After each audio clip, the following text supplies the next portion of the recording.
Why storing protein is complete? Now you will ask me, in last video I said that storing protein is difficult for body, and I said it's very long, costly and complicated process for body to store protein as fuel or energy. Why? Let's understand this. So whenever you are eating protein, your protein is broken down into amino acids.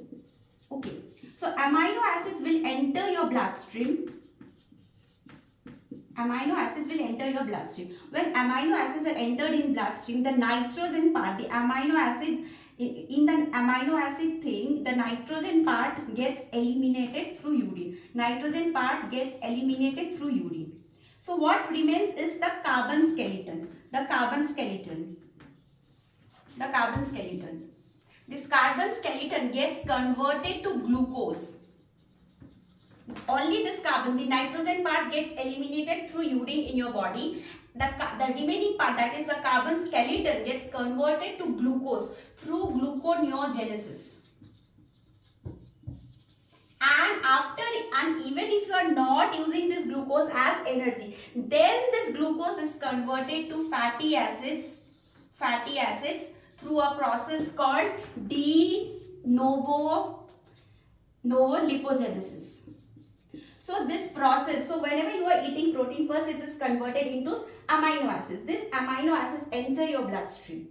Then the nitrogen part is in the amino acid profile, the nitrogen part gets excreted through urine. The carbon skeleton gets converted into glucose. Then this through gluconeogenesis to the process. If the glucose is not used in your body at that particular time, then the glucose is converted into fatty acids through a process called de novo lipogenesis. So this entire process is very long, it takes a lot of time and it is costlier for your body. So body will normally ignore this process. Whereas in fat, how does fat get stored? Fat gets, whenever you eat something fat gets converted to glycerol or fatty acids. Fatty acids. Whenever you eat fat gets converted into glycerol or fatty acid. This glycerol and fatty acids enter your bloodstream as cleidomicrons. Then they enter your bloodstream as cleidomicrons. These cleidomicrons are packed into triglycerides. These cleidomicrons are packed into triglycerides, and these triglycerides are stored in fat cells. These triglycerides are stored in fat cells or adipose tissue. Adipocytes. This is called adipocytes.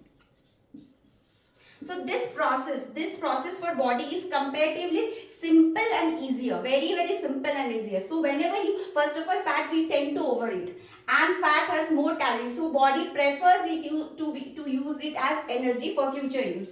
And it is a very easy and simple process for body to convert fat into energy for future use.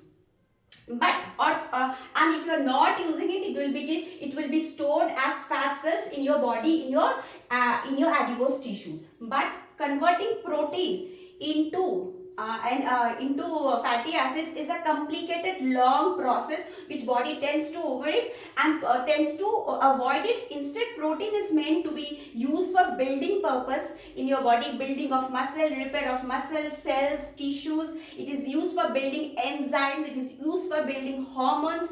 It is used to build your hair, your nails. It is used for so many purpose in your body. It's also protein also strengthens your immunity. So next time if you have weak hair, weak nails, you may think that I am not using good cosmetic product. It may be due to you are not eating proper protein. You do not have enough protein in your diet. So because protein have an important function for your nails, your hair, your immunity. If you are someone who have weak immunity, maybe you are eating less protein. So protein has a different role. It is not meant to be stored as fat. So even if you are eating excess protein and you are not working out, or your workout is not you are not working out heavy, so don't think that your protein will get converted into fat. It is not so easy to get converted into fat. But fat easily gets stored as fatty cells in adipose tissues, but protein does not. So I hope this is clear. So eat more protein. You won't get fat. It is good for your hair, skin,